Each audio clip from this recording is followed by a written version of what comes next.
This is the Bear Country Outdoors Barely a Podcast. I'm your host, Doug Joyce, and with me is James Forsland and Chris Cantrell. Thanks for joining. Welcome back, everybody. We're doing a podcast, and this time I am broken but put back together. And if you were not at the event that we had last month, you would have noticed I was hobbling around or not moving really at all. And come to find out, I broke my leg. Well, I told Doug when I saw his foot at the event, and he showed me it, and it was black. And I said, Doug, you got a black foot.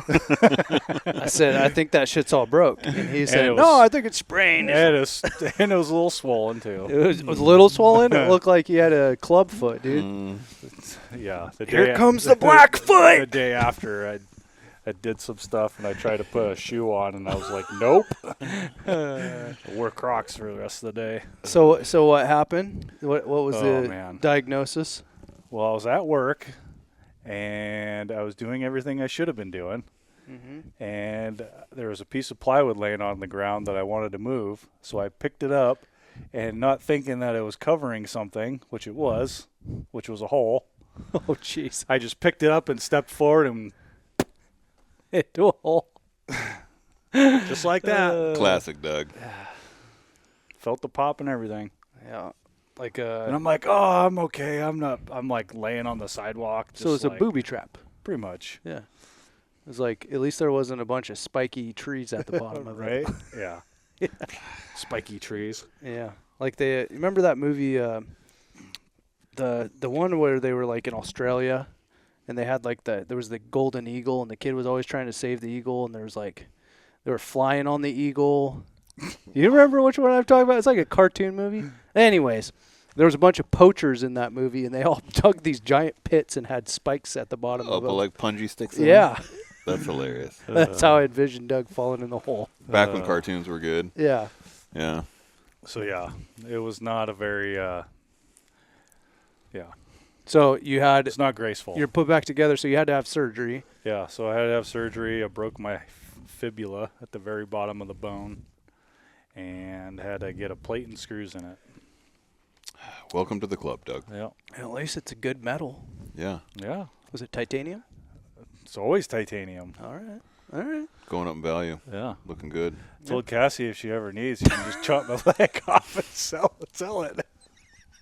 In the end times, when we get down to it. I wake up and my freaking leg is sliced open. Doug's just laying there with a bottle of whiskey, biting on a towel, going, hard times, hard times.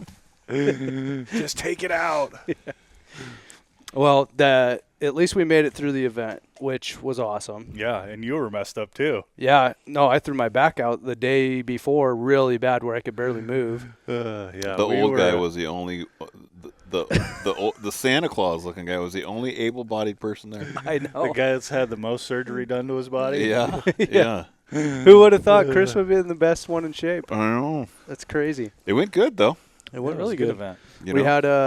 We did a fundraiser for Howl, and we had Charles, who is the founder, come up, and we had the flip-flop guy come up too as well. Gosh, that stuff was so good. Yeah, and Andy came up and did the whole flip-flop, which Chris was generous enough to donate 2 of his white-tailed deer hindquarters, which got all ate up. I think I got like 3 pieces of meat off of it too, and I was like, it was so good. I was like, son of a bitch. bitch. Dude, I kept going out there and grabbing. Out there. Because there's like, it fed basically the entire event almost. Yeah. Like it was 2 hindquarters. Yeah. I think a lot of people just ate that instead of getting pizzas. Yeah. I mean, and people ordered other food too, but. I mean, when the guy's literally slicing up meat right there, I mean, it's a no-brainer. Yeah, it was right out in front of the front door. I'm totally going to do that. I got to buy some of the sauce and. Dude. Yeah, so if you guys are curious of what a flip-flop is, you take like a Weber barbecue, like the charcoal, and you get that charcoal super hot. Like Andy had let it cook down to where it was red hot. Red hot. Dude, and he said it's got to be like, what is it, like 1,100 degrees or something like that? Yeah, something like that. Yeah. Turn it up to 11. Yeah, you turn it up as high as it can go, right? He filled that sucker up, too.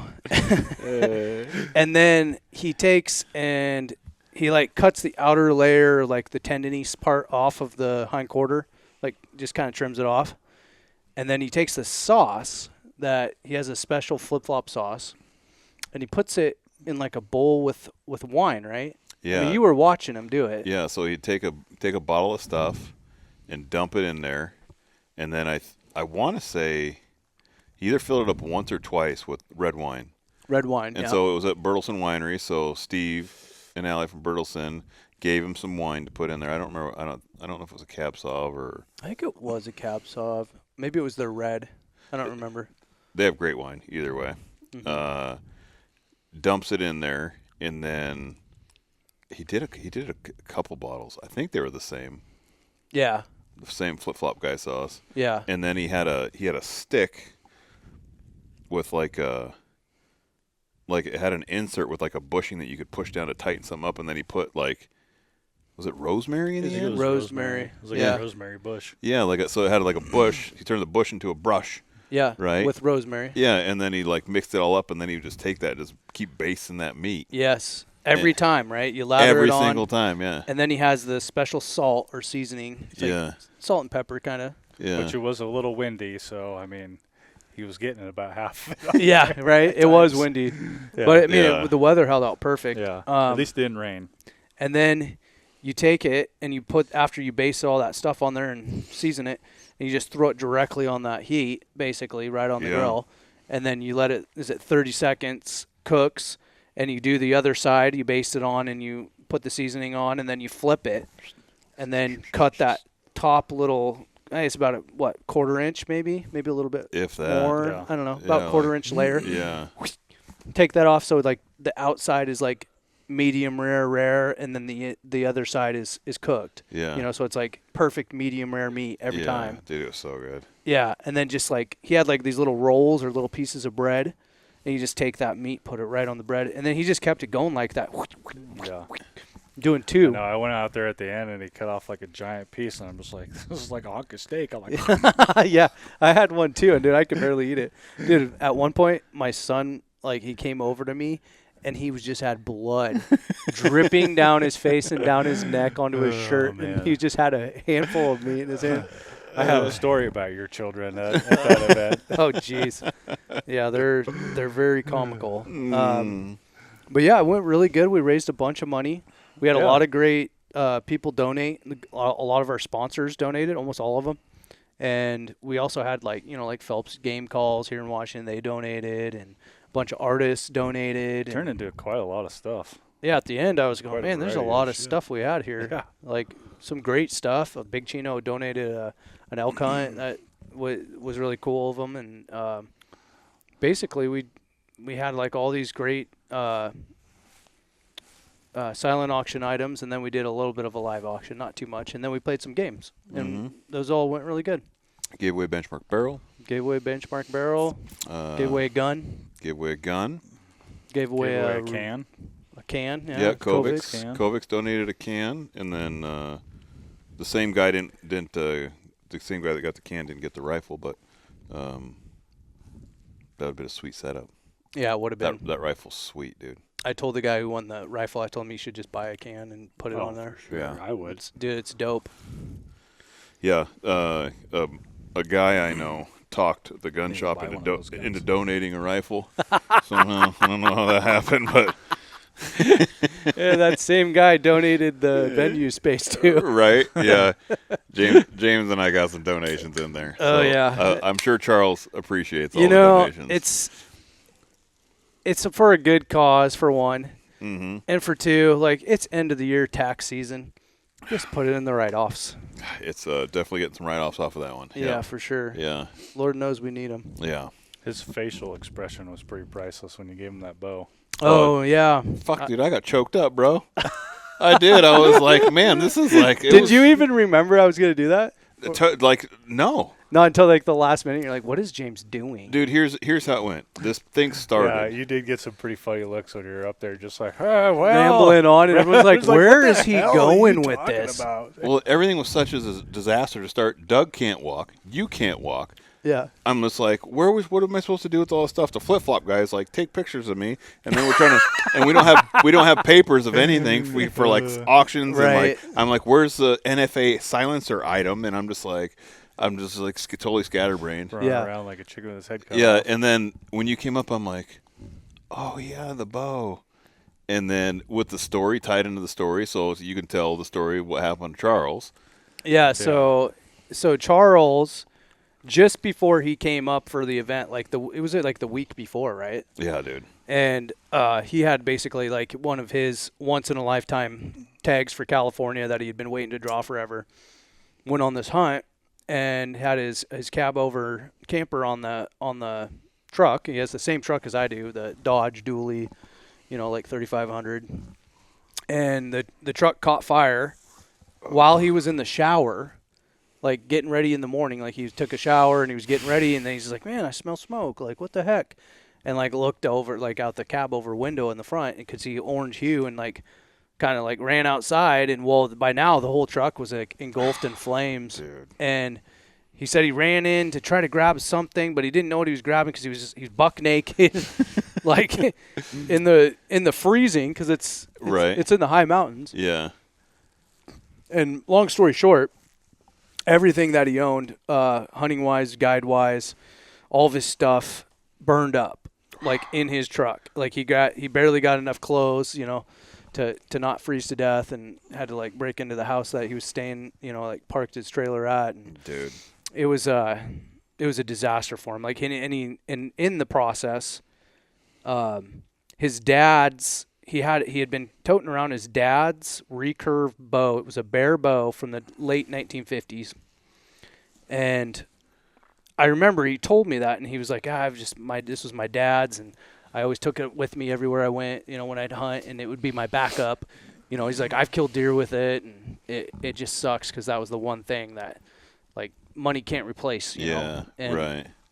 I was like, man, that sucks. Because we all have things that, that we probably would think, oh, man, if this thing was lost, Right. that's irreplaceable. Yeah. And so I was just like, man, because that's always been kind of my worst nightmares. Like, what if my gun that my dad passed on, or something that can't be replaced, was lost? That would suck. Right. And so it kind of dawned on me, because I had a bear bow from the late 1950s that had a story to it that I thought, man, I bet you it's pretty much the same bow as what he lost. And that bow, I had won it at auction years and years and years ago at a Washington State Bowhunters Banquet. And I remember I got it is a Glenn St. Charles. And if you're not familiar with who Glenn St. Charles is, look him up. He's one of the founders of Pope and Young, and he's also just like an advocate for bow hunting and helped basically launch bow hunting into a sport. Basically. Yeah, he was like another hunted Fred together Bear. all the time. He was friends with Fred Bear. They would hunt together all the time. Yeah. Like they're both kind of See in the him same pictures era. together all the time on Yeah. the internet. So when you look him up, you'd be like, oh. So it was his. He's like an icon and a legend in the bow hunting community, right? And it was his bow, and I had at this event that I went to, I got this bow. I had won. I had bid and won an arrow. It was a wood arrow that he made, that he hunted with. He had a bunch of them that he had made, and I think it was his son that donated these items, and it was signed by him. And I still have the arrow. And That's it's rad. cool with a 2-blade broadhead. It's wood, feathered, fletchings, everything. Nice. And I had this bow, which was his bow, and it was a recurve bear bow, which likely he could have even helped develop that bow with Fred Bear at the time. Mm-hmm. They were influencing each other quite a bit. And I don't even remember. It doesn't even matter how much I paid for it. It wasn't cheap. Right. But I just had been toting it around, and I thought, you know what? Like, in this moment, especially now, this bow would probably mean a lot more to him than it does to me now. So I wanted to give it to him as, like, not just because, like, I like Charles, but as, like, a token of appreciation for everything that he did for us here in Washington and for us as a group. Right. And just for, like, as a collective in the hunting community. He doesn't make any money doing this stuff. Right. I mean, he's donating all of his time, all these resources. He's spending all of his personal money on trying to do these fights for all of us. So I just thought it would be cool to do just a grand gesture, to say, hey, we see you, I appreciate you, Right. you're our friend, like. And so, yeah, I surprised him because I could see on his face he had no idea what the fuck was going on. He's just looking at me. He's looking at Chris, and Chris was like, I don't know. I don't know. It was pretty funny. It was Yeah. awesome. That was a good Like, moment. are you kidding me? Yeah. Yeah. And so, yeah, it was. Yeah, it's yours, man. It was pretty cool. I think he was a little caught off guard. It was a feel-good moment for sure. Yeah. And so that was for me, that was one of the highlights of the event. We got a lot of out of the audience. It was a tough crowd. Yeah. Tough crowd. It was good. It was good. I liked it. But yeah, that was that. Yeah, So- it was a good. It was always. We did our previous fundraiser at Skookum, right, at this giant brewery, and then we were like, oh, we're moving it to a winery, a little more hoity-toity. Yeah. And man, it went really well. The venue space worked well. The amount of people we had was good. Yeah. They had, it wasn't just wine. They had a bunch of beer, Yeah. which was good. Because most guys are beer drinkers. But It was very fancy. It was. It was it was nice. It felt like a great Yeah. kind of not like a rich environment, but it was just Yeah. a feel good, Yeah. feel good fun time Yeah. for sure, which is what we were aiming for. Yeah. Good food, good meat, good Some beer. really funny Christmas sweaters. Oh yeah. As we did the ugly Christmas sweater. thing. Yeah. It was pretty funny. I had to weed out the cheaters The cheaters and the politicians. Dude. in that competition. Yeah, we did a competition, ugly Christmas sweater competition. We had some voting fraud going on that I had to deal with. Couple little politicians running around. Yeah, Dude, that's so funny. There was they were doing the campaigning. there was a lot of little kids. Well, I wouldn't say a lot, but there was a handful of kids there. I think Yeah. it was Wise handing out those duck calls at the end. Can you imagine if he would have given them out earlier? Dude, the whole event they would have been going off. Dude, that was so funny. I know. Josh Rutt couldn't make it from Delta Waterfowl, but he did. He dropped off a couple things to donate, but he gave us some duck calls too. And I was like, oh man, it's gonna be perfect because a handful of kids at the end. I was like, hey kids, why don't you come to Yeah, the stage? everyone. Drive your parents crazy. Yeah. Here, every kid come up and grab a duck call. Learn how to call in the car. Oh man. Oh, their faces too when they got them started blowing them. I'm like, You're like, oh boy, it's gonna be a long. What car did I ride home. unleash? It dude. was like when we were kids, they used to always give away like kazoos. Right. Remember Yeah. kazoos? Mhm. Yeah. You don't see kazoos anymore. No. Yeah. Dang. I bet you most kids wouldn't even know what a kazoo is. I know what a kazoo is. It's all iPads now, bro. And Yeah. those little things, the little birthday things that would go Oh yeah. with like the tongue flipping Yeah. out. They got an app for that now. They'd only last like 30 seconds before they get blown out. Oh, dude, once your spit gets in there and it just They're all waterlogged. blows that chin. And then it just goes. It Oh yeah, Yeah. dude. Aw. doesn't even roll up anymore. Yeah. Yep. Those are good times. The good old days. So So what else is on the chopping block? We got some news about the Idaho. today was a big day. the It was Idaho a draws. very big day. Idaho results came out. James called me, and he says, "Do you want the bad news first or the good news first? Because I got both." And I was like, "Give me the bad news." And he goes, "You didn't get drawn for elk." And I was like, "Son of a bitch." And I said, "What's the good news?" And he said, "We got drawn for deer. Woo! Yep. All of us." We got because we put in for a group or Yeah. as a group for deer, and all three of us got deer tags. Yeah, we're going to Idaho. Pretty jazzed. Yeah, it's gonna be awesome. It's going to be really good. I'm excited. We did not get tags last year. It was the first year that I wasn't able to get a tag. Yeah. We all got kind of screwed on that. Doug Yeah. got screwed. I got screwed. Chris got screwed. What a So shit show that was. yeah, none of us got a tag last year. So it was nice. It was a little bit easier to Yeah. to go through the process because I mean, if you're not able to do it in person or you can't sit down at a computer, it can be a little hectic. Especially, yeah, when you're at work and you're trying to sit there and goof around and jump in the virtual line that has 150,000 people, and you're trying to keep eye on that. Dude. Dude, it was a disaster. Yeah. So it was nice to have the option of just sitting back and letting it play out, and it was also nice that they did it so early. Like, this is before all of the other draws are due, so Right. you already know Idaho's outcome from the get-go, Right. which is nice. So what's the deal? I see that they have 2 draw periods. What does that mean? Does that mean you So can put in again for it? So the second draw will be any of the return tags, like if someone drew and they decided later on they didn't want it, or if they're unclaimed. So if you drew and you're like, I didn't really want that tag, and you don't buy it, then those tags are forfeited. January, I think it's January 20th or 19th or something. They re-forfeit those tags, and those tags go back to the state, and then they do another drawing with the tags that are left. So you need a buyer tag. So, Bought I mine mean, today. Yeah, I your need to do that too. your tag on the second, if to go around, is a total long shot, because it's only going to be whatever's left over or returned. Right. You know, that people didn't pick up. And So that's for elk tags, and that's probably unlikely. and the elk tags are going to be even harder to get on the second go round than the first go round. So, and it's not like we were putting in for the easiest to draw in the entire state for elk. But we're going to shoot some whitetails. and we do have an elk hunt now. Oh yeah, Oh, Mr. Chris. Chris, got why don't you crazy again. tell the people about what you did?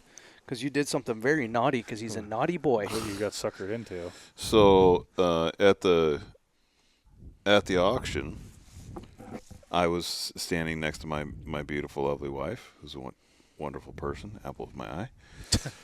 And we had a fella there that was doing some auctioneering that I'd never met before. I thought it was James's buddy. Come to find out, it wasn't. He was just a random dude who's like, "Hey, you guys want help auctioneering?" And I'm like, Yeah, sure. "Yeah," because he's Pretty like, sure "Yeah, I'm friends with everybody James." came up and asked me, "Who's this guy?" And I'm like, "I don't." He was a great auctioneer, but he's It going. worked out great though. It worked out good for us. He's going back and forth, and I'm standing there, and I'm like, oh, I'd pay like this much for it, right? And then like it got up, and Dawn's like, look, give me my wife, she's giving me a stink eye, like, hey, I'm like, yeah, okay. And my buddy Gary was standing next to me, and I was like, dude, James went on this hunt, and it is a velvet elk rifle hunt in Arizona. And I'm like, dude, when are you going to be able to do this? I'm like, come on, Gary. Everyone's doing it. And he's like, okay. He's like, oh, I'll go up to this much. And I'm like, yeah. I go, yeah, dude, just give it a go. And I'm like, I'm out, right? And so Gary's winning. He's going to win this hunt. And then the guy comes over to Dawn, and he's like, oh, come on, lady, doing the auctioneer thing. Oh, you're going to tell him no? You're going to tell him no? And she's like, oh, I don't ever tell him no. And he's like, and like that was a bit. I'm looking at this guy. I'm like, listen here, motherfucker, you better pump the brakes right now. I don't think so. I didn't bid, but he took it as a bid. And then Gary looks at me like, what the, because I told him I wasn't going to bid anymore. Right. And I was just like, oh, dude. I was like, go ahead and bid again, Gary, and I'll just give you the difference. Because I knew Dawn was going to be super pissed. And I was like, it's not worth it, right? So Gary bids, he wins the hunt. I take some cash from my pocket, give him some cash. I'm like, I'm sorry, Yeah. I'm like, we didn't say, like the guy, anyways. Yeah. So I'm just like, but it's an awesome hunt. Like I remember you telling me about it. My dad went on it last year. I did really want to go, but you got to get permission from the missus because I have Alaska coming up for spring bear hunt. So I'm like, that's a big hunt. I'm going to be gone for 10 days. It's a lot, anyways. So I come home. On your plate, Chris. Got a lot on my plate, and then Gary calls me later, and I'm like, dude, that's so cool. You got to go. And he's like, yeah, I was talking with the outfitter, and he goes, I asked if I could bring my wife. And he's like, yeah, for this much money. And so Gary goes, so I go home and talk to my wife and say, hey, I bought this elk hunt, and then I already talked with the outfitter, and I can bring you, too, to go hunt, so she can shoot an elk, too. And she's just like, Gary, I don't want to go on no elk hunt. You're so silly, Gary. So is that how she said it? Probably a little bit more angry and probably with some fun words in there. Yeah. I don't know. Gary's a pretty good dude. He's a pretty level-headed guy, so I don't know how much he got yelled at. But I could imagine if I came home and told my wife that I bought her an elk hunt too, she wouldn't be real excited with me. That's like buying her a lawnmower, it's not going to go over great. I bought you these power tools, What is honey. this piece of shit? Yeah, check out this new rifle I bought you, honey. Look at you. Yeah. So It looks so good in your hands. he calls me and he's like, hey, man, that didn't go well. So what do you think about going to Arizona with me? And I was like, well, I'd already talked to James about going. And my wife gets home in a little bit. Let me talk with my wife.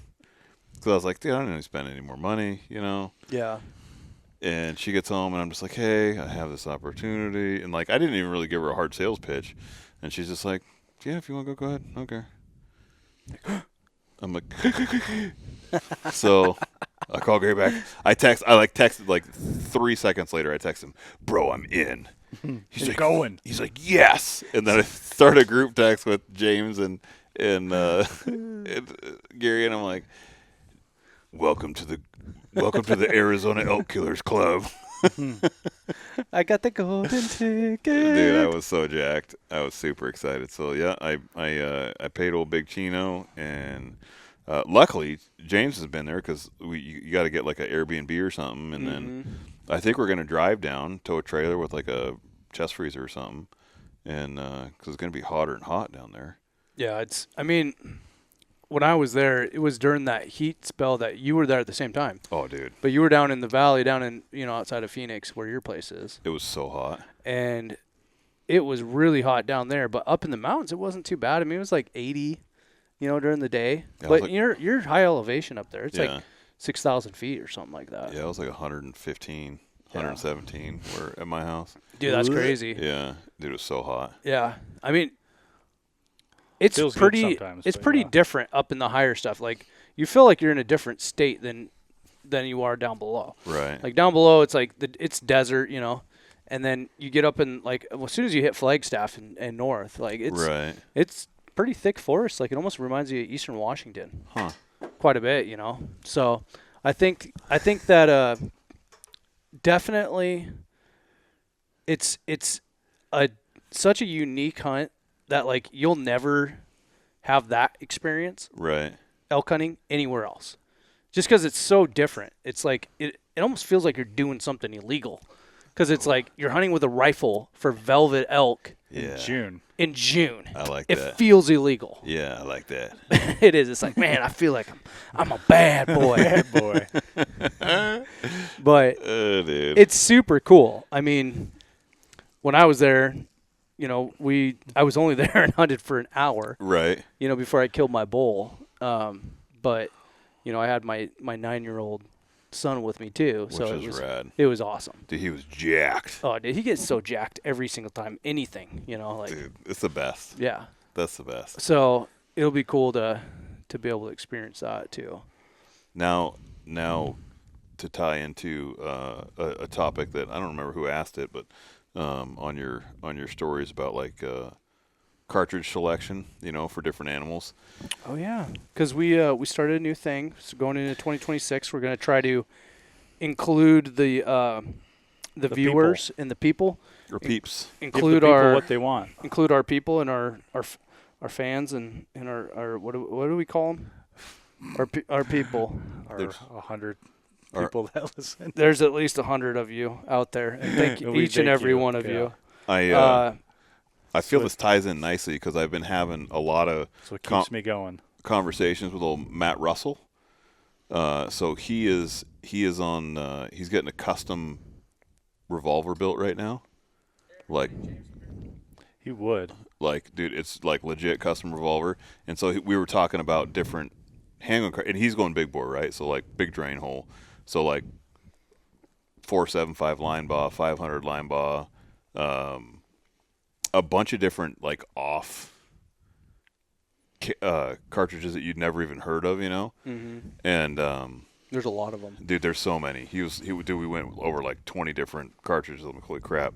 Anyways, he's really, really getting into it. It's going to be freaking rad, by the way. Mm-hmm. And then he went on this binge of buying big bore cartridge revolvers. Like he has 454, and then he bought like a 480 Ruger, and he already had a 500 line baw. I think he bought a 475 line baw. I don't know if he had one, but I know he has one now. Yeah.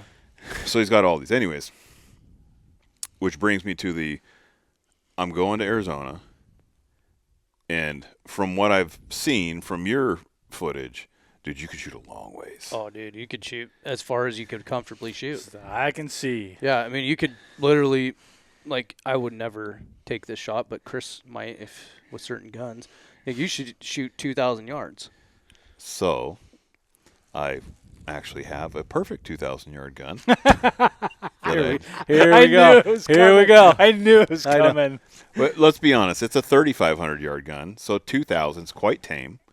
Let's keep this shit somewhat realistic. Yeah. Oh yeah. Totally. Now, do I have the ability to shoot that far? I'm an old, decrepit man with terrible eyes, but I feel like if I get behind that gun and point it in the general direction, it'll probably Is there happen. going to be anything left on the other end after you Oh, shoot yeah, it with that? bro. Come on, bro. Come on, bro. Man, totally. So Go groundhog hunt with that thing.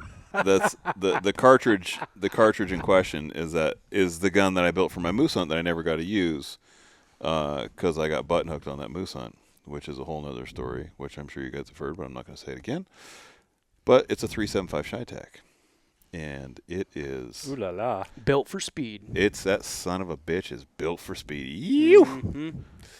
And We got to, dude. It also rock your world if you're standing next to that Dude, barrel. It'll Plug your ears, boys. it'll take you out to dinner. It'll take your pants off. It'll raise the Dude. baby. It'll do everything, dude. I felt like when Chris shockwave, let that yeah. first shot, because he shot that when we went on his deer hunt, and he just like, I was like standing off to the side, dude. I felt like I just was at the football stadium, and then a jet just flew over it. Like, it freaking went through my body. Dude, It was like, whoa. it's got a lot of horsepower. Shockwave. It's got a lot Shock of and awe. It was got that huge brake on it, too. Yeah. So it's just like he's not lying. If you were standing there with like loose shorts like you're wearing now, Doug, Dude, it'd Blow probably right blow off. your shorts Blow off. right off. It probably would. it's purpose built, Doug. That's a good long range caliber. This It's a little overkill. one of most our people. listeners or followers, I don't know which. I mean, if you probably want both. something reasonable, we always say shoot it with at least a 30 cal. Kyle Carsons asked, "What are the best calibers, or what are the caliber preferences for which species and recoil, etc.?" So,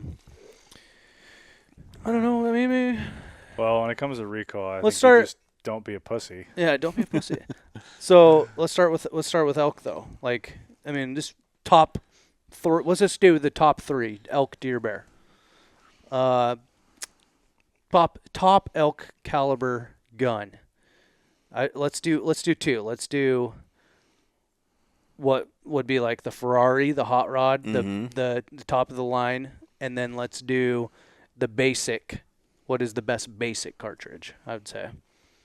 I feel like for like a long range, like Doug was saying, it has to be the number one for me would be a 30 caliber, probably a 300 Ultra Mag.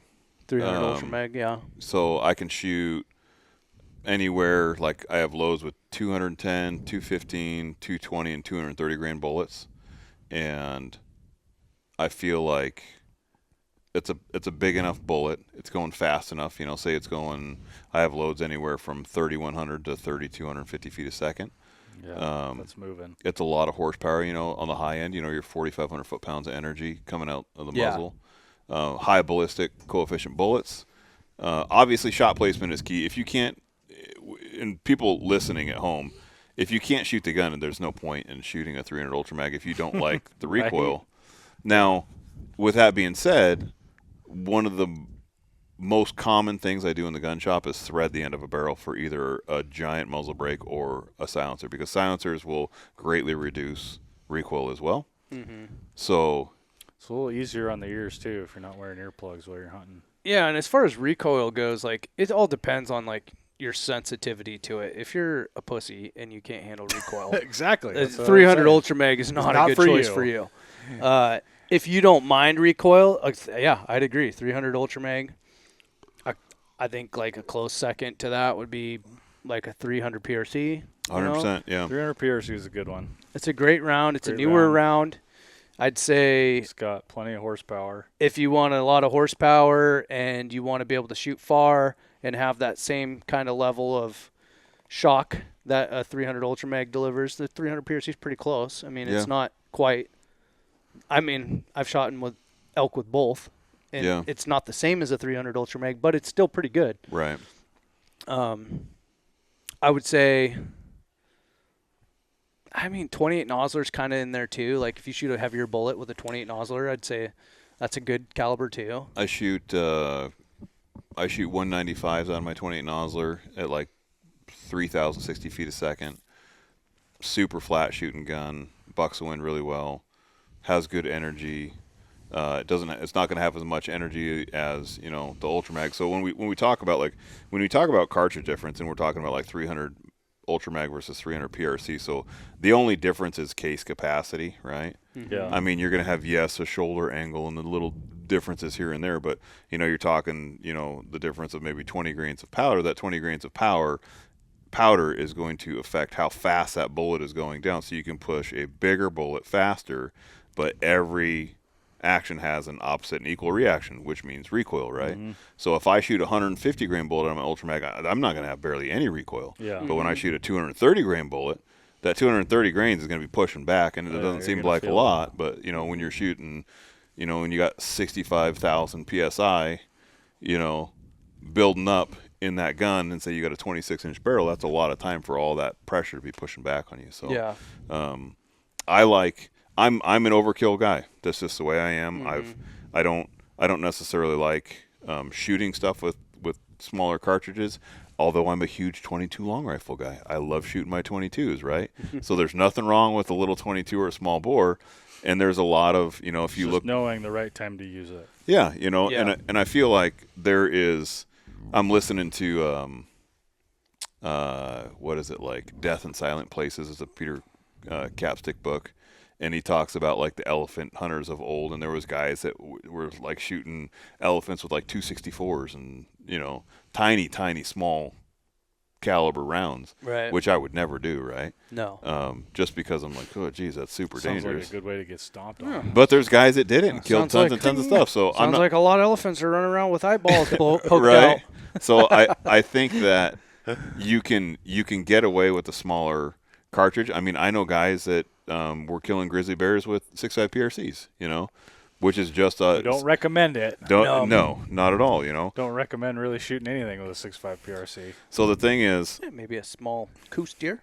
well, like, Maybe a dick. well, let's talk Or a about dick that. dick, if you So wanna like shoot dick dicks. I'd shoot a deer all day with a 6.5 PRC, but you have to know your type of bullet you're shooting, because Yeah. have to know how that bullet's going to react when it hits something. So say for instance, if you're shooting like a ELDX versus like a burger, say you have a frontal quartering shot, I know that ELDX is going to penetrate and probably blow through the other side, no problem. Maybe if you shoot that burger, that thing's going to want to go in a couple inches and explode. So if you catch that cavity in the armpit, you're screwed, right? It's going to blow the outside of the ribs off, but it's not going to get to the vitals, and it's not going to kill the animal. So if you have a perfectly broadside shot, absolutely no problem. You poke anything through there, you can shoot. I mean, shit, you could shoot a full metal jacket, you're probably going to kill it, right? Right. I don't suggest that. It's not a hunting bullet. But what I'm saying is shot placement is key. Knowing how your bullet's going to react when you hit that animal, knowing the difference on your shot angles too, because some guys think like, oh, I'm shooting, like say I'm shooting a 375 Shytac, like there's still shots you don't take, Right. Yeah. And when you're shooting, the thing is you have to be a lot more selective and mindful of your shots when you shoot a smaller cartridge. When you're shooting a 6, and there's nothing, like guys that shoot Creedmoors, there's nothing, and I give guys shit all the time about this. Oh, hope the wind doesn't blow your skirt up, 6.5 Creedmoor guys. 6.5 Creedmoor is a great round. It's just not a great elk round. Like the meme I showed you the other day with the Sitka boys. And Yeah. It's like the guy bends over, he's got a thong on. Yeah. Jeff, is that you from Pea and Wild? It was totally Jeff. It was totally Jeff. You Creedmoor loving son of a gun. But I do think, there's nothing wrong with just about any round. It just, you have to know what your gun's doing. You have to know where, obviously you need to be an excellent shot, so you need to shoot a bunch. You need to know, you got to have your dope chart. We are not holdover guys. We're not cowboys. That's ridiculous. No one holds over at long range. So if you're shooting anything over 250, 300 yards, you should be dialing your dope. If guys are like, oh, I know where it's at 350, you're probably not a very good shot. I usually just put my finger in the wind and go, Kentucky windage. Yeah. I mean, the new We did that cartridges. for many years. We did. You know, we didn't hit shit. it's the my point exactly. Because we didn't have rangefinders. Oh, it's only No, we didn't. 300 yards. It's like 1,000. Yeah, I think it's like 350. It's like 3 ridges over. Yeah, we're not gonna do that. No. We're not gonna. Dude, do back that. in the day, do you remember life before rangefinders, Oh dude? my god, dude! It was rough. I remember when I got my first rangefinder, and the optics were so bad on it, you couldn't see 50 yards. It was Yeah. like the optics were so dark and cloudy. Yep. You know, at first light, last light, dude, you're Oh, not seeing dude. anything. Nothing. And then as soon as you hit the button, the display was so bright you still couldn't see anything. So you're all like, Yeah. you know, Oh, And you're dude. wondering, Yeah. is that really accurate? yeah. I had an elk that I could have shot that I couldn't shoot because same thing. It was too black. It was like first light, Yeah. and it's just like, and I just like be like, oh, there it is, right there. And then you look through, it and you're like, I can't see anything. and I'm just hitting ranges all over, Yeah. like trying to figure it out, and the freaking elk runs off. It's just giving you a question mark. Yeah. Now, dude, nowadays, like they're great. Like it's built into our binos. Oh, Yeah. dude. You know, we're running the Leupold binos with the rangefinder built in. I think there's a pair sitting over here, but I'll tell you what, Yeah, that's I a had game pair sitting changer. over here. Like Do if them. if anybody who hunts, if you carry a rangefinder and I don't binos, if you've never had them together, it's an absolute freaking game changer. totally, it changes the way you hunt for sure. Yeah. There's a lot of fumble fucking around. You know, because it used to be like, oh, you look with your binos and you're like, oh, okay, there he is right there, and then you grab your rangefinder and you go, oh, okay, where was he again? Yeah, oh, shit. Yeah. Oh, By the green tree. yeah. And you know, when they're, They're at all distance, the fucking green. rangefinders they don't have like magnification really. Right. So it's just like you're just trying to pick out where it is. You're not getting a true range usually because you're trying to get somewhere around it. Dude, it's Yeah. So with binoculars, you're just like you're on it, you're looking at it, boom, hit the range, boom, and with the TBR, the Leupold TBRs, it has the true ballistic range. So it'll even you can set it up so it just tells you your MOA right then and there. Boom. Right. MOA is up, Yeah. and then you just go dial and shoot. Yeah. Now I'm Which- not that fast, but But we do dial, back to the whole cartridge thing and dialing. It's super important. Like, I mean, I dial everything, you know. yeah, anything over 200, Yeah, like 250, You got 300. time. Yeah. I feel like there's a lot of old cartridges that are good too that aren't necessarily like Yeah, so the three we named, the Ultra Mag, PRC, 28 and nozzler. 28 Nozzler, Yeah. those are like the Ferraris. Those are the long range Those are great modern rounds. cartridges, Yeah. right? Yeah. So like But there's a lot of old ones too. yeah, like a 300 PRC is just a sexy new 300 Win Mag. I hate a belted cartridge, but the 300 Win Mag and the 7 Rem Mag are both belted cartridges. They're both fantastic. Yeah. The 7 PRC is a sexy new version of a 7 Rem Mag. Yeah. And 300 Win Mag is the old antiquated belted version of the sexy new, you know, like the 300 PRC is like, when you look at the cartridges, right? Yeah. And like, the thing is, you can shoot a 300 Win Mag just as fast as you can a 300 PRC, but the problem is in a factory gun, you know, they had slower twist rates, right? Mm-hmm. And so when you see these new cartridges like 300 PRCs, like what was our Hornady ammo, like 225 grains? Yeah. You know? Yeah. We had the 212s 225s and the 212s. Yeah, so you can shoot that 225 grain bullet out of a brand new 300 PRC from the factory, just because they have a 1 in 8 twist barrel, and then when you look at a 300 Win Mag, it's a 1 in 10 twist, right? So that won't stabilize that 225 grain bullet going that fast. So you just can't shoot it. You need a faster twist barrel. Right. So that's the biggest difference. And so if you want to rebarrel your 300 Win Mag, you let it rip, Tater Chip. Yeah. You know, we can do that. Yeah. I mean, so I guess like the old school cartridges, like the traditional, like over the counter, Yeah. you know, you're buying a Savage or a Browning or The whatever. old Rem 700. Yeah. Getting yourself a nice new X-Bolt or whatever. Yeah. You can get into all the calibers you want to discuss. There's a lot of them for elk. But I would say the top three that you couldn't go wrong with for elk would be obviously 300 Win Mag, right? The Win Mag's good. So like I want to stick with a 30 cal for elk. Yeah. So like to be honest, like the Win Mag and PRC, those are kind of pretty darn close, right? Yeah, they're close. Ultra Mag, like then in comparison, if you got a Weatherby 3378 and a 300 Ultra Mag, those are close, right? And if you wanted to drop down into like a 7 Magnum, if you want low recoil, the 7 Rem Mag or the 7 PRC is the same. But if you want more horsepower, which I would recommend, I freaking love that 28 nozzler.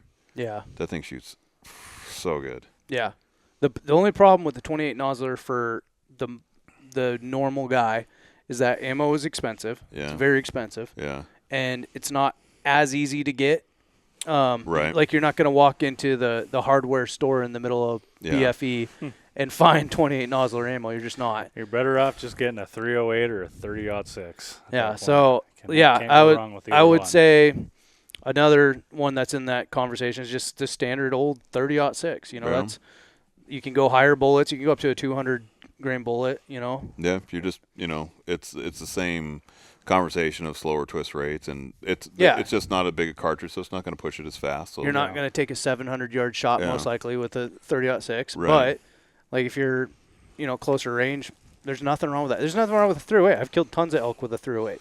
Yeah, it's just a slower moving bullet. You're not gonna shoot 600 yards, with a 180 grain bullet. It's gonna be like, woo. Mm-hmm. But it can be done, but like damage. If it's close, like within 250, 300 yards it's and under. fairly easy to get. Yeah, and you can find that anywhere and everywhere, right? Yeah. If that's important to you, being able to buy ammo. Yeah. So not to say you can't get ammo, but there was a time not that long ago, I'm sure we all remember right around COVID, where you could not get certain ammos, period.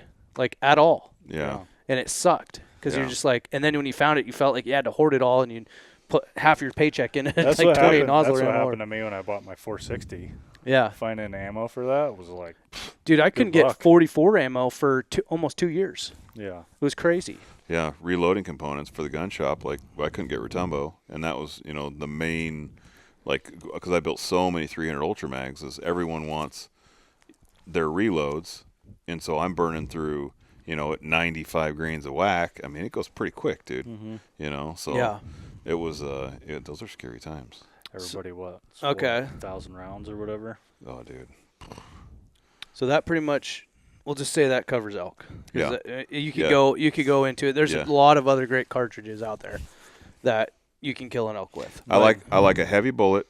I like it going as fast as it can. I like a high ballistic coefficient bullet because it's going to buck the wind better, and it's just going to make you look better. It's not that you're a better shot. It's just you don't have to put as much thought into it of like, oh, shit, it's a 6 mile an hour wind versus a 12 mile an hour wind. Now I need to know my wind drift more.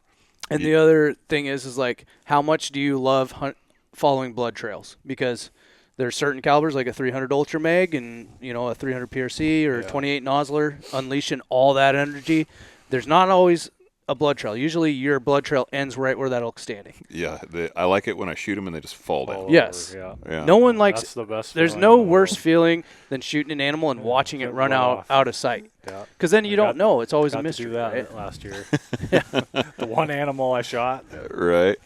Oh, I guess I did shoot a coyote, but that doesn't count. Yeah. So deer. Now that's an interesting conversation because you don't have to have as much horsepower. Right. But I know that if both me and Chris like a lot of horsepower for deer too. We pretty much use the same gun for just about all big game, at least in this area. Yeah, now I am. Yeah. Yeah, I just let again, back to you can't kill something too much. Right. And people say, oh, you're going to all this. What does that mean? You're going to have all this loss. And, you're going to have all this meat loss. Well, if you shoot something broadside and you shoot it through and through, how much rib meat do you get? A half a pound? Right. So you're going to lose half of that, it's kind of silly when people say like, oh, you can't, I would shoot everything with if I had a broadside shot on everything, I would shoot everything with that 375 Shy Tag. Oh my gosh, Chris. I would. He's putting a fist over. Hey, dead is dead, dude. Dead is dead. Dead is dead, man. I'm not going to lose much meat. Coming from the guy that went up to Alberta and shot bears with a 470 Nitro Express. And the old double barrel Africa guy. And I will shoot. I will shoot more stuff with that 470 Nitro Express. Yeah, pretty badass. And it was great. And I would totally do it again. And I feel like I don't need to try and get away with like a lighter cartridge for whatever reason.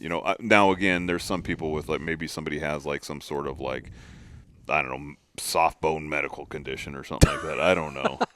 Where they can't shoot a heavy You're recoiling talking rifle. about like the guy that on that movie that falls down the stairs and he breaks every bone in his body. Yeah, Mr. Glass. Yeah, Yeah. Unbreakable. Unbreakable. Yeah. I am Mr. Glass, dude. I know. Like, crap, I broke all my bones. Chris walks up the stairs and he goes, But I think that, you can get away with smaller cartridges and less power. yeah. And it goes to, are you hunting the thick woods of Western Washington? Because you can bring your 30-30, Yeah, exactly. I mean, there's a lot of calibers if you're doing short range hunting that are awesome, like 308s. And obviously, everyone knows I love a 308. You love a 308. I mean, it's a great close range caliber for deer. Awesome. Yeah. I've dropped a lot of deer in their tracks with 308. Yeah. It's a great round. 30-06, great round. Yeah. 270. Same thing. For some reason, I'm just not a fan of the 270, Matt. I know it's going to kill I know. Matt. Yeah. I know. I'm just not and the only reason is because I've seen more animals lost with a 270 than any other caliber that I've been around. Really? For some reason. Huh. And I don't know if it's like shot placement and, like, because I never hunted with a 270, but I saw a lot of people that did hunt with 270s. I've seen people lose elk and deer and bears with 270s. Right. And the only reason I think that is, yeah, you can kill anything with a great shot placement. We know people. But I think that it just doesn't have the same, I don't know if it's the same shock or if it just doesn't put a big enough hole. It's a lighter bullet. Yeah. It's like, I think it's less energy. Say on average you're shooting a 140 grain bullet out of or something like that, so it's not, you can shoot heavier bullets, but I would go as far to say as on average most people shoot like a 140 grain bullet out of there. And it's just, I mean, it's a long action cartridge. It has decent power, but at the same time, one of the biggest downfalls of the 270 is bullet selection. It doesn't, like when you, as far as reloading goes, like if I went to a 30 cal or a 7 mag or even a 6.5, 1,000 times more bullets than a 270. Yeah. As far as selection goes. So that was his biggest downfall. It was one of the original long range Yeah, cartridges. it was super popular, and you got to look back from when when they're going from muzzle loaders and crap, to 270 looks like a rocket ship, Yeah, it does. But now you just look at what you have, and back to the 6.5 PRCs that we're building, I'd shoot a deer with that all day, for sure. Hornady's got some 143 grain ELDX. I feel like you just get back to the point of, knowing where you shoot. Now, is it going to have the horsepower of like these big 30 cals we're shooting? No. Or 20 Nosler? No. But it's a short action cartridge. If we're speaking short action cartridges, that's like 308's a short action, 6.5 Creedmoor's a short action, 6.5 PRC's a short action. I would say the two top, if you, and this doesn't matter by the way, as far as short action versus long action, because people want to save a couple ounces on the action length and your throw of your bolt, the length of the throw of your. Nobody listening is good enough. I own a gun shop. I'm not good enough. I don't know if I even know anybody that's good enough that matters between a long action, a short action, and bolt throw and cycling. So I feel like if I had to shoot a short action, I do love that. James has brought me around to that 308. I've killed a couple things. 308s. So, 308s. So that's the same cartridge that I built for all the SWAT snipers too. So like those guys are, Yeah, you And shot there's it quite a bit. A ton of different bullet selections for 308. Yeah. And There's a lot of bullets. And if I wanted to get hot, as far as new cartridges go, I mean, Creedmoor's got to be in the talk, right? Because if you want a low recoiling, like kid cartridge, like for a youth, yeah, Creedmoor. It's like a 243, But I would go I would go 308, and then I would put these two probably pretty close. And one has a little bit disadvantage, same thing because of bullet selection and ammo manufacturing, is a 6.8 Western. So for a short action cartridge, 6.8 Western's a great round. But I think the 6.5 PRC is a little bit better. Yeah, 6.5 PRC's got to be the number one short action. Dude, and it's so popular. There's so much ammo out there for it. It's got great ballistics. You got a great bullet selection. Yeah, that's a good point. Go with something that there's a lot of availability for. Yeah. Yeah. If you don't want to run into issues down the road. Well, and so here's my thought process on some of this deer talk and calibers. I like having a bullet and a cartridge that I would feel okay with putting a bad shot on an animal. Not that I'm trying to put a bad shot on an animal, but I like to have a little bit of wiggle room because you hit something accident and it happens, dude. If you think it never happens to me, then you're either you haven't hunted long enough or you're full of shit. Yeah. But it happens. 100%. Like sometimes you hit stuff in the gut. Sometimes you hit it in the neck when you're not aiming at the neck or whatever. There's lots of things that can happen in scenarios where you accidentally don't put a great shot on. And if you don't have a big enough bullet, you're fucked. Yeah, dude. And you have to have enough horsepower behind it to like do enough damage to where you accidentally pull into the gut or you pull, you shoot the liver or whatever, or you hit it in the flank in the hind quarter or something. Right. You don't want an animal running around with a freaking fist-sized hole through its hind quarter. Right. You want it to be able to kill it. Right. Yeah. Like I don't want to torture animals. I'm not into that. No. I want to be able to put that animal down or at least get a second shot. Yeah. And I feel like you stand a much better chance hunting with a larger caliber, especially like a 30 cal. Yeah. Versus these smaller cartridges for deer, which you can shoot a deer with a 243 just fine. I've seen lots of deer killed with a 243. It's totally fine. But if you make a bad shot, that deer is going to run off and you probably won't find it. Yeah. And that's just way more common. Now, if you make a bad shot with a 300 Ultra Mag, it doesn't matter. Like, you hit it in the gut, that thing's dead. It's probably going to drop right there, even if you hit it in the gut. Yeah. Because there's so much shock. Yeah, it's going to mess it up. It just Yeah. unleashes all that energy and all that shock goes through its body. And it doesn't even have to be in the lungs. It could be in the vicinity, and it will suck the life right out of that deer or whatever. Yeah. I mean, you've seen it a bunch of times, I'm sure, where it's not even a great shot, and they just drop because there's so much shock. I got a buddy that lives in Wenatchee, and he hunts deer with a 3.38 Lapua. Really? Yeah. Do it. And he's not a very big guy either. Yeah. But he's got a brake on it, so recoil's not bad. You got to have ears when you're running a brake. That's safety's number one, by the way. If you guys are going to put a brake on your gun, you have to wear ear pro. Otherwise, you will be deaf like me. So when your wife yells at you, you go, huh? For That's the 13th me too, time. dude. That's me too. Right. Now I take care of myself, but that's how I felt. I never after did. I shot that bear with my 460. That's how I felt standing next to Doug when he did that. There's been so many times I've felt like I was shell shocked in the barracks, dude. Yeah. Tinnitus the rest of the day. Yeah. Yeah, I love that mid-conversation. All of a sudden, my ears just start ringing. Oh, yeah, that happens to me all the time, dude. Oh, yeah. I think my biggest problem was hear that? I never used to wear hearing protection when we duck hunt. Oh, And, dude, yeah, shooting a just box of shooting shells a day all or day long. 2 Yeah. boxes a day. I never wore ear pro when I duck hunted. Yeah. Ever. Not one time. Never, ever. Now, dude, I wouldn't do it. But, yeah, so the traditional cartridges, I'd say, yeah, top, like, 30-06, 308. I would say, what else? What else is in there in the traditional deer cartridge that would be in your book of okay cartridges? Honestly, like where we're at in the Blacktail Woods in Western Washington, I would have zero problem hunting deer with a 30-30. Yeah.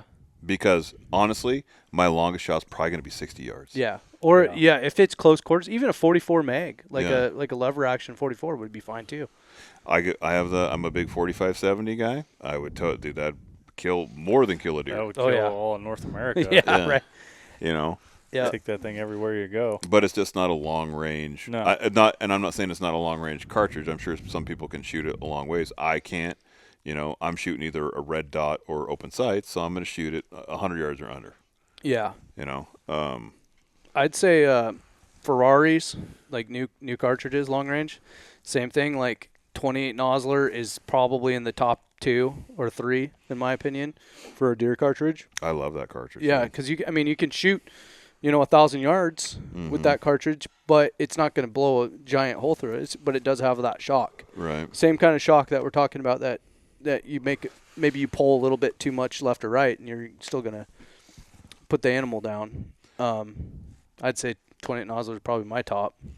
I think I draw a hard line only on one of these critters, and that would be bear. That's where I would never.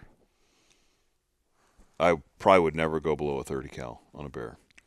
Yeah, me either. I know that some people are going to say, "Oh, Chris, well, I killed a bear with 6.5 Creedmoor." Well, good for you.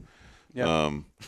You know, like I've seen so many bears run off and never. well, get found, that's the thing is like, you know, when you hunt bears It's enough, such a bad feeling. you know, Yeah. I think between the three of us, we've killed a lot of bears. You know, and I've shot bears where they do, number one, bears don't bleed. No. You know, unless you shoot Rarely do you have a decent blood trail. If you see a decent blood trail, it's probably because you shot him in the leg. You know, Yeah. Or honestly, skim the bottom of its I don't know. gut. I blew a bear's arm like almost clean off, and this thing still didn't bleed. yeah, it's Can't even believe it. they just don't, you know, with the fat in their body, and then with the hair that they have, it just like soaks up the blood, and like when you shoot them through and through, there's fat on both sides, and it just soaks up that hole and closes it off. Yeah, they're going to bleed inside, but you don't have anything to follow. So Yeah. I feel like you cannot go too big on a bear. If you told me you're hunting bear with a 50 BMG, I'd be like, yeah, sounds about right. Nice. I mean, Yeah. I don't have one, so that's why I'm not hunting one. And the thing is like, oh yeah, they're just little black bears. It's like, yeah, you could be hunting and shoot a little black bear, or you could run into there's such a size difference. Oh, dude. It could be a 100-pound bear, or it could be a 500-pound bear, and they're like, you don't know what you're going to run into that day. And bears are so hard to judge too. Yeah. Like I've shot. I mean, that bear standing up next to that beehive, that bear was 400 pounds when I shot it. Yeah, I don't know how it shrunk so much. I know that thing weighs about 6 pounds, dude. I could have carried it out in my front pocket, you know. And I think every bear looks huge when the first time you set eyes on it. I shot huge. I shot that bear in the face with 400 pounds. 400 pounds. Yeah, I shot it with a 300 Ultra Mag in the face. There you go. Yeah. You can't even tell a good taxidermist. Yeah. I honestly can't think of anything. Even that little tiny bear behind you, I shot that with a 300 Ultra Mag. Did you really? Yeah, absolutely. gosh. Yeah. That's awesome. I don't want him to go anywhere because I have shot bears and No, bears dude. I've lost bears. And if you've hunted bears long enough, you know that they're not going to be somewhere that's easy to track. No. Everywhere they are is tough. And if they're not in somewhere that's tough to track, they're heading straight towards it. Right back into Yeah. it. 100%. And they're not far from it. Yeah. Yeah. You know, like maybe they're in the open and they're 10 yards away from the brush, and then they're gone. And if you don't have a blood trail to follow, you're screwed. And you're doing that same sick feeling of gritting and looking all over and trying to figure out which direction they went. And it's terrible, dude. So it's best just to have as much horsepower as you can. Knock that sucker down. I think shoot something that you're comfortable shooting. Yeah. I killed one bear with a 28 nozzler now I think about it. The one I shot with Keegan. And I friggin' dude shankopotamus big time. Yeah. I don't know what it was. It just, you know, sometimes I pull it to the right a little bit, and the bear was coming down the hill, and I was on him, and he was at an angle, and I shot, and it was far back, and he was angled towards me, and so I hit him far back, and luckily, I'm trying to remember. I think I was shooting 175 grain Accubons maybe. And that bullet went all the way through that bear and hit that hip and snapped the back leg bone off in half. And literally, I have the top of its femur that it snapped off. But the bullet went all the way through. Went to go track it, like 2 drops of blood. Yeah. And it went down the hill like 450 yards. Wow. And we looked and we looked and we looked. And you know, bear hunting in Washington, it's hotter than shit out, right? Yeah. And we go around. And again, I didn't know it at the time, but this bullet had gone all the way through this bear and snapped its back leg off, basically. And the only reason I found it, I walked up probably from like me to you, no bullshit. And the only reason I found it, I was like, God, that's a lot of flies right there. And there was just a little, you know, in the thick, you know, brushy crap, right? Yeah. And I go, God, that's a lot of flies. That's so weird. Yeah. And I literally I had to get literally on top of it, and it was down in a little hole because a giant bear can fold up into a briefcase, no problem. Oh yeah, you know, dude. When they're in a ball, yeah, dude. Sometimes you walk up on it and you go, man, this bear's tiny, and then you unfold it, and you're like, oh. That's exactly what happened. I was like, God, this bear's a lot smaller than I thought. I could see a little bit of black hair down through the bush. Yeah. And get down, you know, and then I'm like, oh God, you know, because I don't, you know, you might still be alive, scared the shit out of me. And jump scare. Pulled the bear out, and it was a decent sized bear. It's the one it's life size up on the wall in the gun shop. Yeah. And it was a decent bear, but luckily I was shooting a right bullet, and it was a super high horsepower. You know, that bullet was probably going almost 3,200 feet a second, probably. Yeah. You know, that's a lot of energy. Do you need to elevate your foot, Doug? No, I'm good. Okay. I just checking on you, buddy. Yeah, the I can smell it from here. the Doug. only so I've smell like cheese. I only hunted with a 308 forever. Right. I mean, you know this about me. Yeah, I like the 308. You're a 308 guy. I hunted with a 30-06 for a long time. Yeah. Yeah, and I shot tons and tons of bears with a 308 and was just fine. Right. But you're not shooting 400 yards, 500 yards. Right. You know, it's different. It opens up a lot more opportunity when you can be able to stretch it out. Right. But can you kill you could kill a bear with, you could kill it with a 243. I'd kill with a 22, bro. Yeah, right in the eyeball. I'll shoot right in the eyeball. In the face. Point blank But- range. Yeah, same conversation though. Like, you want to have a little bit of forgiveness too on the shots with bears because their kill zone is fairly small. For one, for two, it's really hard to find if you don't know what you're doing. There's all these tips of where shot placement on bears, middle of the middle, and all. Right. Yeah. Like, for me, like I always just aim shoulder, right behind the shoulder, almost as similar to a deer. Right. But it's hard to judge sometimes depending on the bear and their position too. Mm-hmm. Like, what looks behind the shoulder can be condensed, and it's really the middle, and it's really hard. So you want to have a little bit of forgiveness, with your bullet, and a bigger bullet, more horsepower, more shock. Gives you that.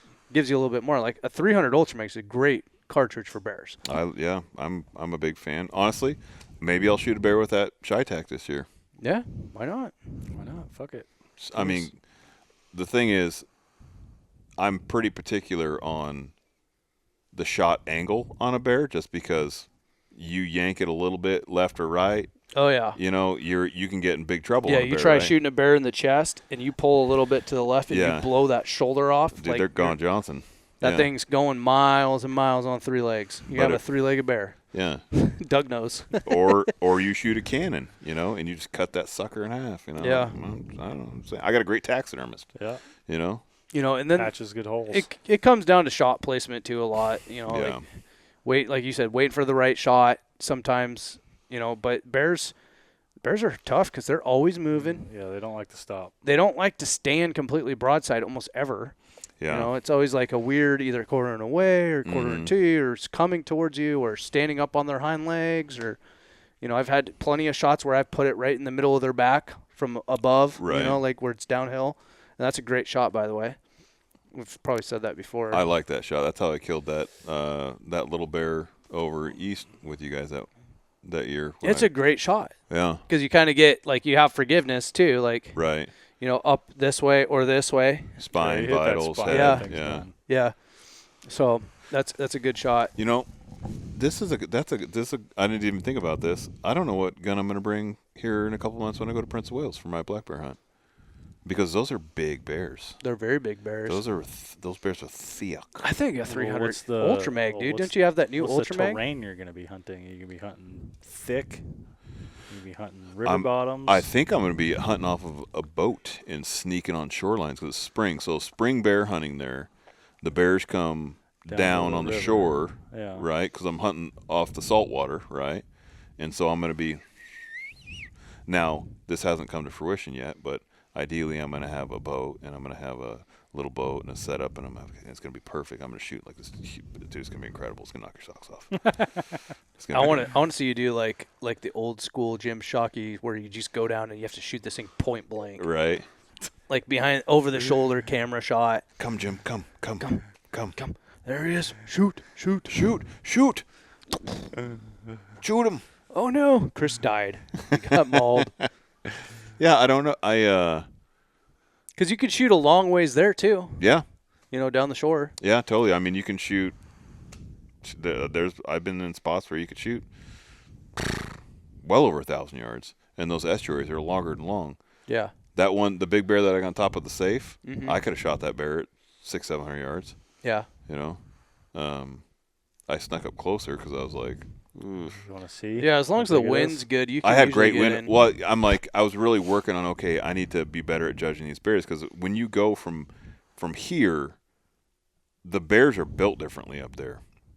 they're built like Volkswagens, right? They're very short and stocky. So a smaller bear looks way bigger than it is because it's so rotund, you know? Where bears here, like if you see a bear like that here, you're like, oh, that's a big bear. Yeah. Like that's, that's, there's a 400-pound bear. Yeah. And up there, it could be, a 150-pound bear. It's just, they're just. Yeah, their genetics are way different. Yeah. Like that bear that you have in the gun shop, the one standing up. Dude. It has huge, like, claws like a grizzly. Giant claws. Like, it's really weird. It's super weird. Yeah, because the bears here, they don't get that big, dude. They're legit, like, a full finger. Dude, they're like grizzly claws. It could be mixed gened. It could be a little bit grizzly from blood. like way back in the day. But that's the best thing about Prince Wales, because I'm a chicken shit. I don't like grizzly bears. There's no grizzly bears on Prince Wales. No, that's nice. Yeah, no brown bears, which is great because I don't like them. They scare me. Did you see that? Who was it? That one of the funny guys. Oh, it was the Shed Crazy guy. He did a video. Said, I figured out how you can get a grizzly bear or Kodiak brown bear tag every year. And he's like, just fill your pockets full of all this food and then going around and you just blow on this doe bleat call. And then when one charges you, you just shoot it and you get a bear tag every year. I'm like, what? Classic. That would not be something you'd want to encounter face to face, close range. Dude. I've seen The Revenant. I know what happened. Yeah, no, I've been around them. Don't show it to your old lady. Yeah, moose hunting in Alaska, and they're pretty scary. Like we had one right next to the tent one night, and I was like, I didn't sleep all night, and I was like, God, that's weird. Like you didn't, I think like I'm a tough guy, and then like that happens, I'm like, God, Chris, you're such a puss, like. Yeah. Because it was like 6 inches from me breathing on the side of the canvas tent, and you wake up and you hear this giant animal like breathing and popping its jaws, and you're just like, it's pitch dark, you can't see anything, and you're like, well, I'm about to shoot. How it ends. I'm about to shoot some big holes through the side of this tent. Yeah, I've never had bears coming up like that, but just Bigfoot. Dude, yeah, the Bigfoot old story. Bigfoot, yeah. Bigfoot. Classic. Go Bigfoot. back in time and listen to the Bigfoot episode That's if a you're good one. wondering about the story. Pretty good. But I feel like, when I shot those bears, that 470 Nitro Express, fantastic. Yeah, the one you dropped, right? Yeah. What about the big one? Ran a little bit, but not far, right? Yeah, probably like not 100 yards, probably like 70 maybe. Did that bear bleed? A little bit, not a lot, which was surprising because I shot a 500 grain soft point bullet through its front shoulder, through its chest, out its back end, and it just filled up with blood. And like we saw a little bit of blood by the time we got over to it, but yeah, and it spun around. Yeah. And it should have just been an absolute sprinkler of blood everywhere. Nothing. Where it spun around in the video in a bear hunter's life. Yeah. Zero blood. Isn't that wild? None. With that big of a hole. Dude, it's like, I don't know how much energy it had, 7,400 foot-pounds of energy. Something. It's a lot of energy. 470 Nitro Express hole. Yeah. Barely any blood. Yeah. That's wild. Yeah. So. Sometimes they bleed a lot. Sometimes they just don't bleed at all. So honestly, close range, that's probably my favorite gun for bears. I haven't shot anything with the Shy-Tac yet, but I love that. I love shooting an Ultramag, dude. Yeah, 300 Ultramag's great bear gun. And the PRC, I shot. Mm-hmm. I don't know how many things I've shot with that gun now. A lot, but that's been a great cartridge, And I do like the fact, especially with those Covix cans, the recoil reduction, because it is a softer recoiling cartridge, but with the can needing that recoil too and not having to wear ears. Like I feel like my follow-up shots are a little faster. It's so nice. I can rip shots. Nice shooting that gun with the can on. Yeah, I can rip shots pretty fast. That thing, dude. Mm-hmm. Well, when I shot my buck this year with the same exact gun, same bullet. Yeah. Or our bullets were different, but when I shot, I was able to it wasn't enough recoil to knock me off. Like I stayed on the deer and saw my impact. Yeah, that's freaking rad. I mean, it took a little bit of concentration. Yeah. But I was able to do it. Right. And you can't do that with anything like that usually. So it does eliminate some of that recoil. Yeah. Because it's not like you do that with an Ultramag, dude. There's no way you're tracking your bull. Just the concussion of the Dude. Yeah. Even with a can or brake or whatever, like there's enough recoil in a 300 Ultramag. It helps a lot. Yeah. You can't do that. You'd have to have a huge brake.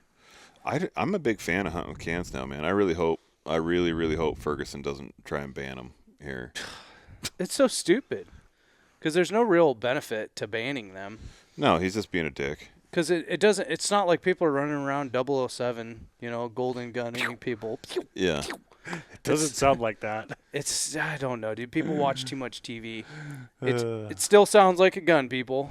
Yeah. It's still it's gonna just go not bang. as loud. It's just silly that we even have to do a background check for a silencer. It just doesn't make any sense to me. Because all it It is doesn't do anything. Yeah, it's a muffler. Yeah. it's just an accessory. I don't have to get a background check and fingerprinted for my car mufflers. Yeah. Right. It's really wild. Dude, we should just start straight piping all our shit. But it is a cans. game changer having a, Oh, yeah. because then you're not worried. Like I would always worry, like, oh man, this is gonna suck. My ears are gonna ring after this. Now I'm just like, yes, just rip rounds. Right. Yeah. Like, Let her rip, Tater Chip. Especially if you're ripping multiple rounds. Like if you have a brake on, Oh, dude. usually one shot, your ears are gonna ring, but like you can live. You rip 3 rounds, because you're Back shooting to at back to something that's back. moving or something, back to back, dude. You feel like you just went through a freaking war zone. You're like, and just everything is just like, shell shock is a real thing. Yeah. It really is. Depending on what brake you have and how aggressive it is, too. I mean, it redirects a lot of sound back to the shooter. Mm-hmm. And like that Shytac, if I shot that without ear pro, dude, there'd be some stuff leaking out of my ears. It'd be bad. 100%. So probably not the best hunting gun. Maybe when Kovics comes out with a 375 can, I'll throw something on there. But Yeah, dude. yeah, You for It's sure gonna would like be. that long. You would right. damage your hearing permanently Oh, dude. with that. Yes, It's instant deaf. it's loud with ear pro on. Yeah. You look like the kid on It's a Wonderful Life after the old man slapped his ear and the blood be coming out. Classic. Yeah. Your So- bells will be ringing for sure. So I say bigger the better for bear. I will tell you that when I did shoot that bear with Doug over on the peninsula here, I did shoot it with a 308. That's the smallest power factor cartridge that I've ever shot a bear with. And I shot it in the head, and it didn't go anywhere. And so that's a good shot. So bullet placement, honestly, I know, I'm a big skull guy too, keeping skulls and stuff like that. But if I had the option, I would shoot every bear right in the face.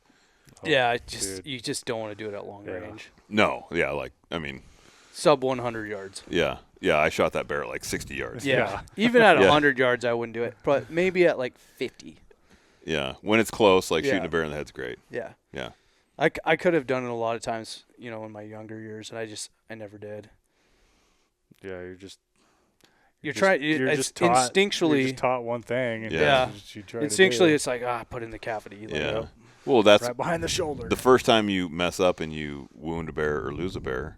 yeah, it'd be the last time you did it. Yeah. The last time you shoot it there. Yeah. I shot a bear in the neck with my buddy's 243, and I thought, oh, this is a great shot, right? It probably ran off. Oh, dude, ran off. A huge bear. Got up. Never found it. Really? That was the only gun we had was a 243. Oh no. He's like, shoot it in the neck. He's like, yeah, it's right there. In the neck. And I'm like, You would have been way better off it shooting was the sleeping. cavity. It was laying on the hill sleeping. Oh, man. Yeah. And it got up like, what? And it took off, and we never found it. And that was it. And it was like, dude, it was so big. It was gone forever. We thought it was a cow at first. We were mooing at it. we were. We're "Meow." That'll happen. And it didn't move. I I'm don't like, know if it's a black Angus or yeah. Oh, and sometimes Little they teddy hang bear. out with cows. Yeah, they were, because Yeah. there was cows, Yeah. and it was in the timber. And I was like, oh, there's a cow sleeping right there. Remember the big one that Brett shot? Yeah. That one the black Angus. dude, it was hanging out with a bunch of black Angus, and it Yeah. was Those cows walking don't even with care. them in the herd. And I was like, I don't think that's a cow. It looks like a bear. Sure shit it was. It was That a was- big bear too. Dude, that footage was wild, by the way. Like, Such a big bear. that was a huge bear. Dude, Such one of the a biggest lucky one shot, body too. wise that I've been a part of. Yeah. I was thinking about that today, about all of the bears that I've shot, and then I was thinking about how many more bears I was a part of or helped someone get than I shot myself. Right. It's probably double the amount that I've actually killed, Right. at least. Yeah. And I'm just like, man, I've been responsible for a lot of deaths of bears over the years. You've saved a lot of deer. Dude, you've I've saved a lot of deer. thousands and thousands of deer. Done your Yeah. part, Jim. Yeah. Oh, yeah, for sure. Yeah. Hopefully we can get some mountain lions killed here pretty soon. Hopefully we need to me and Chris have talked about doing a hound hunt in Montana or Idaho. Yeah. I know our friend is going to go up to Alberta Yeah.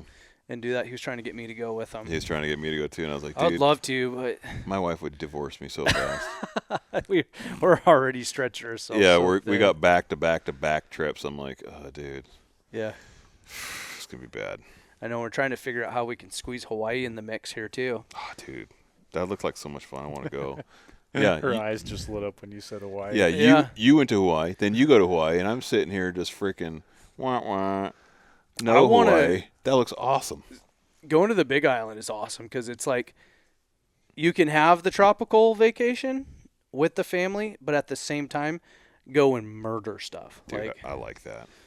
I mean, you could go in the morning. You can go shoot. Oh, I'm going to go shoot a goat or two, and how it's all about how much do you want to do. All of it. I know it's a problem. It's a real problem for guys like us.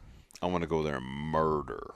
I know. I was like, maybe we just go on a guy's trip. We stay up in the mountains. Dude, they're gonna be checking my Yeah, luggage. Right. The freaking old ladies would let us leave. They're gonna open my Talk about- they're gonna open my suitcase. There's gonna be a grinder and a bunch of processing equipment in there. They're gonna be like, "What are you doing?" I brought my LEM Yeah, Seal Miller here. right. Yeah. Just go Dude, to Costco, just buy one. oh, It'd dude. be awesome, dude. It would be. Yeah. I've never thought about that. Just processing it all there. So it's all done and then Yeah. just freeze it and take it back. Dude, that'd be rad. Last time I was there, dude, I put I had a goat skull and I shoved it in my bow case. Like I Euroed it. And Right. stuff. It wasn't cleaned. It was just Right. raw. I froze it. Right. But I shoved it in my bow case with all my stuff and they're like opening it up, for the like, Ugh. and you don't go through like the same thing as like checking a gun. Right. Yeah. You just go and you check it. Right. But they want to open it and look in there. And the lady's like, opens it. She's like, what is that? I'm like, oh, that's a goat's head. And she's like, oh, okay. And then just shut it and put the lock back on. And then in my backpack, like I brought a cooler backpack. And I used that as my personal item. And I filled that sucker with frozen meat. The whole entire thing Really? was just a block of frozen meat. And that was my backpack. Dude, that's hilarious. And I got like the kids with me and stuff, and I got this backpack of frozen goat meat on my back. Have you eaten any of it yet? No, I haven't. I haven't even tasted it, Doug. Oh my gosh. I'm gonna grind it up, I think, and make like some sort of sausage with there it. you Probably. go. That'd probably be wise. Yeah, I'm imagining if it tastes like what it smelled, Oh, dude. it's probably not gonna be great. It's like that antelope that I shot in Montana. Both antelope that I shot in Montana. God, that tasted terrible. Really? Ugh. Well, what is with that? Because I've heard from lots of people that's their favorite meat, and it's Dude, the best tasting meat on the planet. I shot one and it ran a little bit and died, and I shot another one stone cold dead. Okay. Like stone freaking cold dead. So like the whole adrenaline, whatever, takes it out of the picture. I processed both of them myself. Mm-hmm. Which, I'm no John Tuss, but I've done it a time or two, right? Yeah. And fucking so bad. The rank smell and taste on all the meat. And Really? it wasn't like, oh, something touched this piece of meat, or I'm talking, dude, like backstrap, tenderloin, I wonder why hind that quarter, is. front quarter, neck meat. Is like- is it the time of year? It could be. I mean, I'm shooting them in November. I don't know if it was like full tilt Yeah, rut for them 'cause or what. But most like, people are shooting antelope in like August and September. yeah. So I shot both those bucks in November, and I mean, like, like they're, it's an okay antelope. It's not like the world's biggest antelope, but at the same time, like, I'm sure he was ruddy getting after it. Yeah. But dude, terrible, disgusting. Worst meat I've ever had, by far, Well, hands down. we need to try this Hawaii goat and see what it tastes like before we go shoot a bunch of them. Dude, that Might be wise. Yeah. I processed that axis deer, bro. Access deer is good, right? Yeah. Dude. We need to shoot some axis That's deer well. I over thought there. I've heard it's so good over in Hawaii, but like it's a lot different forage from Hawaii to Texas, right? So the one Right. I shot in Texas with Brandon, that thing is freaking delicious, Yeah. super good, And the buck you shot was an older, like mature buck. super right? old, Yeah. super duper old. Yeah, like busted antler. And Yeah. The whitetail that I shot, obviously you guys know because dude. we ate it. That was phenomenal. That son of a gun. That was one of the best whitetails I've ever had. Yeah, it was ridiculously good. I think a lot of it had to do with how much you aged it too. I did age it. Aged it appropriately. Yeah. It makes a difference. I think so, yeah. Yeah. It was super tender. Dry. Mm-hmm. I mean, we fed it to, 100 and something people, and not a single person had a knife or a fork. And what was funny is, like, a lot of the people that were at our fundraiser were not hunters, and they were eating that, and they're like, oh, this is the best meat I've ever had in my life. Right. Like, I was told that multiple times by people who didn't hunt. That's pretty rad. And I was like, that right there is worth it. Yeah. You know, because 100%. it opens people's eyes to the idea behind hunting even more, because they're like, oh, I get it now. Yeah. Like, if I could have a year's supply of this, Yeah. I would do it. Yeah. You know? Because why wouldn't you? Yeah. No, it was super It's good. expensive. Because it costs $10,000 per pound when it's all said and done, Doug. And then you take both your hindquarters and donate it And to a then you- function. and then you do No big the deal. most expensive donation. Oh, dude, yeah. Yeah, the gun and the rest of the stuff I donated were nothing compared to Yeah. the cost of that. Yeah. Video. No, when it comes down to it, 17 days off work. Yep. it's so good. So good. Oh, dude. Oh, Totally Chris. worth it. I'm sorry. Totally worth it, I dude. totally could have donated one of mine, but I had already cut up mine. It was That's the good. thing about the flip flop. It has to be a solid Yeah. hindquarter. Yeah. And that was rad too. Like I'd never seen it done that way. And like I'm watching him make his sauce and how he did it, and I'm like, okay, like how good is this gonna be, Mm-hmm. And I'm like, this is way better than I thought it was gonna be. Yeah. Well, and now it's like, obviously we have a couple barbecues laying around because me Yeah. and Chris both had thrown ours away Right? before the event. So I was scrambling trying to find Weber barbecues, But the process isn't even that difficult. Like, it doesn't No. look like it's that difficult to master. Dude, we got to do a party. We'll do Yeah. some sort of shindig or something. Now we have to save a hindquarter, at least one, from each deer Yeah. for flip-flops. And Oh, maybe we'll dude. do it when we go to Idaho Ooh. Oh, maybe we'll do it in camp. in camp. Oh my gosh, all of us is eating an entire hindquarter together. Oh, dude, it'd be gone like that. Dude, we're gonna have We probably eat the Hopefully. whole deer. Yes. we're gonna have an elk hindquarter here in a couple months. Ooh, yeah. Maybe we do it in Arizona. Yeah, we don't even need a barbecue there. Dude, just On the rocks. Yeah. imagine doing a whole thing. Just like, Dude. "Ah!" Dude. Yeah, I don't think my forearms are strong enough He for said that off the train. he said that he just did a bison. No way. Yes. He said that was the biggest one he's ever done. He did a bison flip-flop. I was like, dude, that would take forever. Dude, must have had a fucking Mondo grill. Dude, he's Just just to like, hold all that weight. I was gonna say the dude's pretty jacked, but man, dude, a bison hindquarter is like that's Yeah, a lot, I don't dude. think a Weber grill is gonna hold up to a bison. I don't know if I could flip a bison hindquarter, especially like 100 times. Yeah, right? Dude, just doing it the whole time. Dude, probably more than 100 times. I mean, shit, I bet you flip those. Someone needs to get the rock and get him over here to flip this bison. Come on. Oh yeah. Come dude. on, Mr. Dwayne the Rock Johnson. So Flip that sucker. I think bear bigger the better. A lot of popular cartridges. I think just people knowing their cartridges. To be honest, the vast majority of people who hunt don't shoot enough. And I mean that may sound like a dickhead thing coming from a guy who has to shoot because of the gun shop, and that's why I think shoot that's so much. true. Yeah.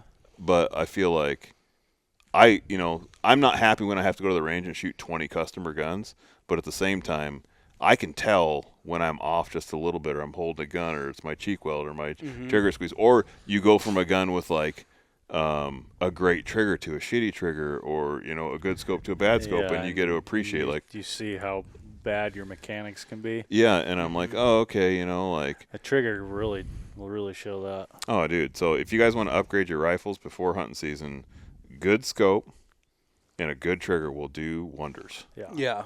You know? Optics, I think, is probably one of the biggest things. Repetition. If you got an old scope that's outdated, not to say that there's anything wrong with an older scope, Right. but even a Leupold from like what I grew up hunting with, Right. like a 3x9 regular The old scope school, yeah. Little to rifleman. what I'm using now is dude. like those are two completely different worlds. Yeah. Like, and even now, I've become a spoiled little bitch with Dude. my optics because Yeah. I'm like, I hunted with my 18 power and I was like, this is not enough power. Right. I was like, I told you guys. and then I He had to learn on his own that going yeah. to 18 power. the was 20, like and then the 20. I'm like, dude, just go for the 24. If Yeah. you're Yeah. gonna get the VX6 or the VX5, go Yeah. with the 24 power. go big or go home. Yeah. You're not adding that much weight. It's No. like feathers of ounces, you know. I'm a big magnification fan because you can't turn it up past your maximum magnification on a low power scope, right? But Right. but a large magnification scope, you can always turn it down. Mm-hmm. You know. Yeah, you can go to, if hunting on a 4 is just fine, like in close You can quarters. go 4 to 24. I mean, that's Yeah. That's a huge huge range. Yeah. Yeah. Bigger Uh, than you can probably even Yeah. use. My I have two with a higher low end magnification. So the Mark 5s are 5 to 25 power. 5 is totally fine. It's perfect. I could hunt brush with it, no problem. I have an old school before it went to the HD line, a 7 to 42 power Leupold, and I thought 7 was going to be too much. It's totally fine. I can still hunt with it, no problem. And when I crank that sumbitch up to 42 power, I'll tell you what, like no spotting scope needed. You know, Dude, that's so much that's a lot of magnification. magnification. dude, it's rad. You could It's- probably look and see what they're Okay, doing on the Chris. other side of the moon. We're with talking China the and all old that. Joe Schmoes here. Dude, I had a fit when they didn't bring it up to the VX6 HD line, and I remember I talked to the lady. I was at SHOT Show, and I talked to the lady there, and I was very upset, you know. And she's like, "Chris, that's a target scope. That's not a hunting scope." And I'm like, "Do you know how many things I've killed with that? Like, I'm pretty sure it's a hunting scope." She's like, "No, it's not gonna bring it up to the HD line." And I'm just like, "Damn it, it'd be so good." Yeah. But they have in the Mark 5 and the VX5, they do have the 7 to 35 power, which I have as well. In the VX5 they do? Mm-hmm. I didn't know that. I have it on my my 22 nozzler. No kidding. Yeah, because I was going to shoot varmints with it, so I wanted a super high power. I don't need anything more than 24. 24 is plenty. Yeah, that's big enough. That's big enough. Don't worry about that other guy. Well, this podcast has been going for a minute. Should we Yeah. wrap her up? We can wrap her You up, got Doug. anything else that we need to cover? There, Jim? No, just thanks for everyone jumping in on the first one of the year. We have been doing this now for a while, and I feel like this is going to be our best year yet. We're going to be try to be a little bit more organized with the podcasts. We're going to try to bring you guys and gals a lot of really cool stuff. We're going to try to get some great guests on. Like I said, it would be cool to get some more engagement, going. So like, Yeah, if you we have some any more random stuff to talk Yeah, about, 'cause you know- sometimes these podcasts they just kind of go off on a trail that there's no return on. Right, and we have no problem just. Why are you looking at me, Doug? Yeah, right, Mister the long weave over here. Yeah. But if you have like questions that you want to ask, like little tips or whatever, or if you have topics that you want to see us cover going into 2026, leave a comment on YouTube or send us something on the Instagram or whatever, Yeah. and we'll do our best to try to cover. We just covered someone's topic tonight, so. And we do have a bunch of our hunts from last year coming up. Doug just got the Argentina hunt on. We're going to have James' Hawaii hunt coming up. I still don't know what we're doing with Africa, but we'll figure that out. We've had a bunch of failed editors attempts, so And we got the spring bear hunt from this last season too. yeah. Spring bear and That 2 one's gonna be deer really hunts. good. And Couple James's deer hunt, my deer hunts, hunt. Yeah. We have, I think we're going to have the 2 deer hunts done here probably in a month. That'd be great. Yeah, so that'll be good. So we got Well, that. yeah. Well, till next time, stay humble and hunt hard.